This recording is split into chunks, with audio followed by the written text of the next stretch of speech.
Guys, good morning mga guys. Ayan yung aking huli ngayon guys.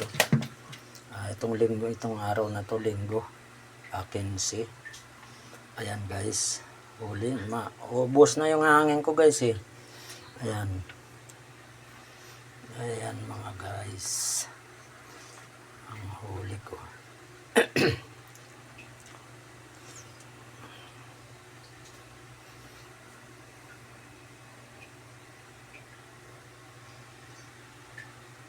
Ayan na guys, ayan.